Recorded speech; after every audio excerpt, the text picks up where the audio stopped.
राजधानी दिल्ली में विधानसभा चुनाव को लेकर नई दिल्ली जिला निर्वाचन कार्यालय जामनगर द्वारा एसवीईपी के अंतर्गत दिल्ली विधानसभा चुनाव 2025 के सभी मतदाताओं को जागरूक करने के लिए वोट दे दिल्ली गाना लॉन्च किया गया। इस अवसर पर जिला निर्वाचन अधिकारी सन्नी कुमार सिंह और अन्य चुनाव अधिकारी उपस्थित रहे। गाने को लेकर युवाओं में विशेष उत्साह देखने को मिला। वहीं इस गाने को लेकर क्या कहा डीएम जो हैं चुनाव आयोग सन्नी सिंह, डीएम चुनाव अधिकारी नई दिल्ली के, उन्होंने क्या कहा वो हम आपको सुनवाते हैं। और ये गाना लॉन्च होने के बाद देखिए इस गाने पर किस तरीके से थिरक रहे हैं वोटर, वो हम आपको सुनवाते हैं। 5 फरवरी को राजधानी दिल्ली में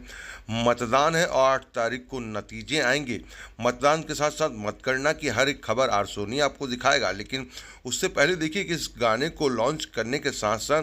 क्या है इस पर विशेष, वो हम आपको सुनवाते हैं कि आखिरकार ये गाना क्यों लॉन्च किया गया और दिल्ली के वोटरों को क्यों जागरूक करने की जरूरत पड़ी। अपनी पूर्ण आस्था रखते हुए यह शपथ लेते हैं कि हम अपने देश की लोकतांत्रिक परंपराओं की मर्यादा को बनाए रखेंगे तथा स्वतंत्र निष्पक्ष एवं शांतिपूर्ण निर्वाचन की गरिमा को अक्षुण्ण रखते हुए निर्भीक होकर धर्म वर्ग जाति समुदाय भाषा अथवा अन्य किसी भी प्रलोभन से प्रभावित हुए बिना सभी निर्वाचनों में अपने मताधिकार का प्रयोग करेंगे। सर 5 फरवरी को चुनाव होने हैं, ऐसे में जिला प्रशासन ने गाना लॉन्च किया है नई दिल्ली से। क्या गाने की क्या मैसेज है सर दिल्ली वासियों को गाने के माध्यम से, और किन लोगों को ये खास एक्टिव कर? बेसिकली ये हमारे स्वीप एक्टिविटी के अंतर्गत ये जो गाना लॉन्च किया गया है, ये हम ज़्यादा करके जो हमारे यूथ सेक्शन है, जो यंग लोग हैं, जो यंग मतदाता हैं, जो पहली बार इस बार वोट देने आएंगे, जो 18 साल की उम्र के हुए हैं, तो उन लोगों को रीच आउट करने के लिए, एंगेज करने के लिए हम लोगों ने ये सॉन्ग को लॉन्च किया है।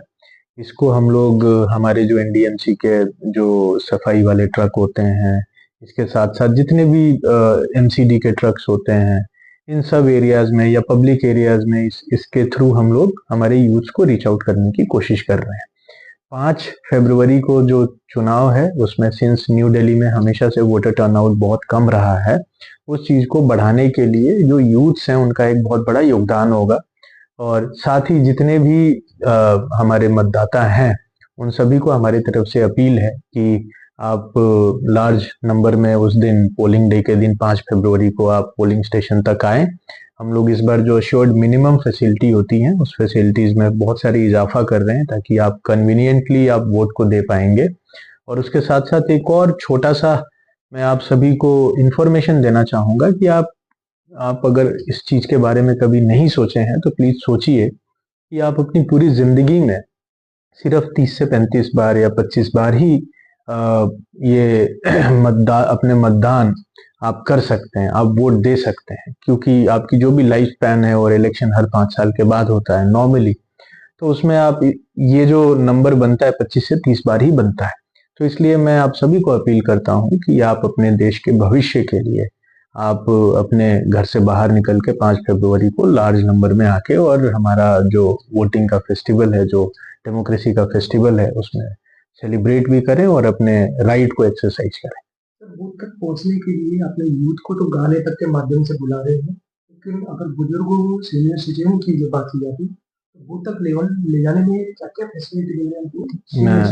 मैं आपको बताना चाहूँगा कि 85 साल से ऊपर के जितने भी हमारे बुजुर्ग लोग हैं, इसके अलावा पीपल विद डिसेबिलिटी जो PWD वोटर्स होते हैं, उन सभी के लिए होम वोटिंग की भी सुविधा है। तो वो अभी अनाउंसमेंट के बाद से फॉर्म 12D जो हमारे BLOs होते हैं वो जाके घर घर जो भी एलिजिबल वोटर्स हैं उनको देते हैं, और उन लोग से हम लोग फिर जो भी इस चीज़ को करना चाहता है, होम वोटिंग के लिए अवेल करता है, तो उनको हम लोग होम वोटिंग की सुविधा पहुंचाते हैं। उसमें हमारा पूरा टीम, जो हमारा इलेक्शन का टीम है, वो ईवीएम के साथ और पॉलिटिकल पार्टी के साथ घर में जाता है। उसमें भी हम लोगों ने रखा है कि मेडिकल टीम भी उनके साथ जाएगी, ताकि बुजुर्ग लोगों को जो भी जेरियाट्रिक केयर के कुछ चीज़ें हैं, उनके एनसीडी चेकअप है, वो हम लोग उनके घर जाके ही कर देंगे। तो ये भी सुविधा है। इसके साथ साथ हम लोग जो भी बुजुर्ग लोग हैं जिनको चलने में दिक्कत है, या जो 80 से ऊपर हैं, सीनियर सिटीजन हैं, उनके लिए ई रिक्शाओं की भी सुविधा दिया जाता है, ताकि वो पोलिंग बूथ तक पहुंच के और अपना वोटिंग कर पाएं। तो टू एंड फ्रो ट्रांसपोर्टेशन की भी सुविधा दी जाती है। और इसके साथ साथ हम लोग ये भी कर रहे हैं कि जो हमारा पोलिंग स्टेशन होगा वहाँ पे अच्छा सा वेटिंग हॉल बना के, जो भी बुजुर्ग लोग हैं, ताकि उनको लाइन में खड़ा ना रहना पड़े, उनको हम ये प्रबंध करा दें, ताकि वो वेटिंग हॉल में आराम से बैठ के अपना वेट करें और जब भी उनकी बारी आती है वो जाके अपना मतदान करें। दिल्ली की जनता से क्या अपील है? मेरा यही अपील है कि आप नई दिल्ली जो देश की राजधानी है, और इसको वोटिंग के टाइम पे जो भी हमारा यहाँ पे वोटिंग होता है, जिस तरीके से वोटिंग होता है उसको गेज करते हैं पूरे लोग, तो और हमारे डेमोक्रेसी का हेल्थ भी गेज होता है। तो इसलिए मैं आप सभी से अपील करूंगा कि जो हमारा एक वोटिंग टर्नआउट जो बहुत कम रहता है हिस्टोरिकली, इस बार आप लार्ज नंबर में आए पोलिंग बूथ तक, और आकर अपने जो भी हमारा वोटिंग का राइट होता है उसको आप एक्सरसाइज करें, ताकि हमारा वोटर टर्नआउट भी बढ़े और हमारा जो डेमोक्रेसी है, जो हमारा लोकतंत्र है, वो और सशक्त हो।